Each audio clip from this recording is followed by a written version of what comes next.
I'm George Boston Grimes, a community concerned citizen. While down in Port St. Joe, Florida with President Lee Touchton of the Valdosta, Lowndes County branch of the NAACP, I received a call that the late Senator Robert Brown had died, and it grieved me dearly.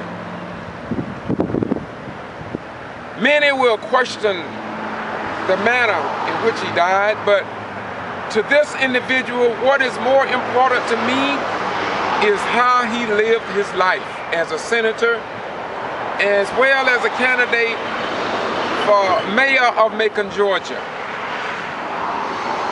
This will be a brief cut in honor of Senator Brown. To me, he was a hero.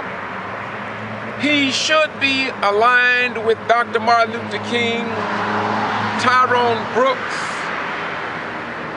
Jesse L. Jackson, and others who traveled that great line of concern for his fellow human beings. But you may ask, Brother Ryans, how do you know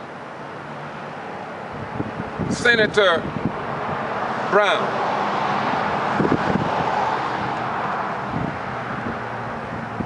When the Quitman 10 were arrested for alleged voter fraud, Senator Brown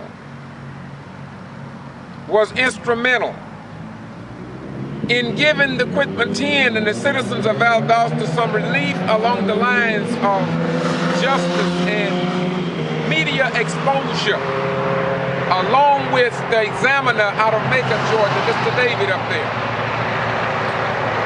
When we journeyed to the Georgia Capitol with some of the Quitman 10, Robert Brown, or Senator Brown, was there. We met, took pictures, and dialogue in the state capitol. We went to the floor of the General Assembly and we listened in. Meaning, some of the NAACP, the president of the SCLC, Reverend Rose. But Senator Brown was the key force to draw attention to what had happened here in Brooks County.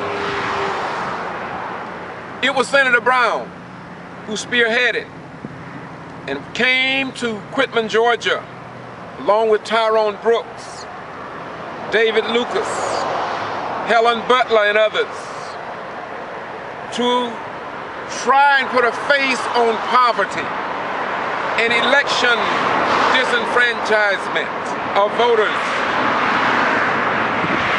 But you don't know nothing about that, because the South Georgia news media, including the Quitman Free Press and the Valdosta Daily Times, and all television stations made sure that nothing was reported.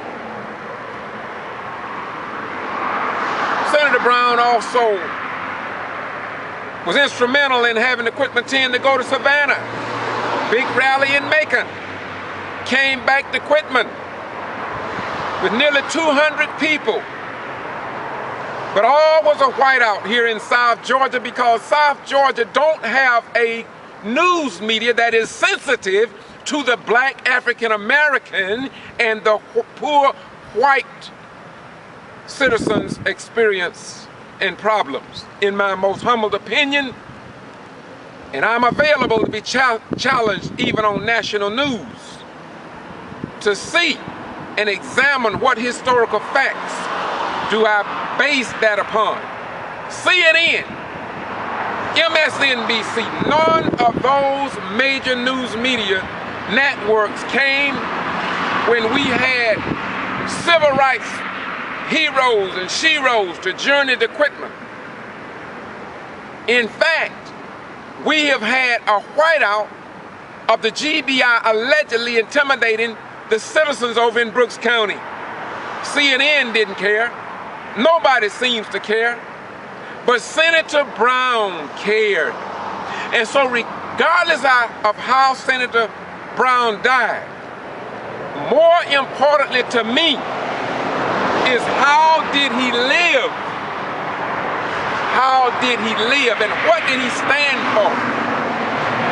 Did he respect freedom of speech, freedom of the press, and the right to vote?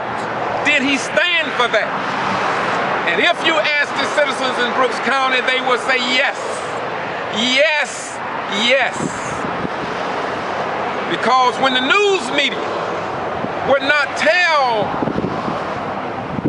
the citizens in Brooks County's story, Representative Tyrone Brooks, Representative David Lucas, and others gave a listening ear to what's going on throughout the South concerning Black African Americans' right to vote, concerning the disrespect of the president, the 44th president of the United States of America.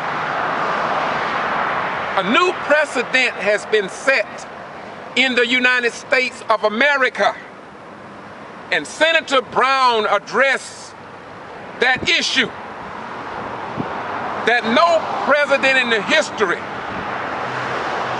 of this United States of America has received the negative comments and threats as President Barack Hussein Obama. He was not afraid, nor did he punk out under pressure.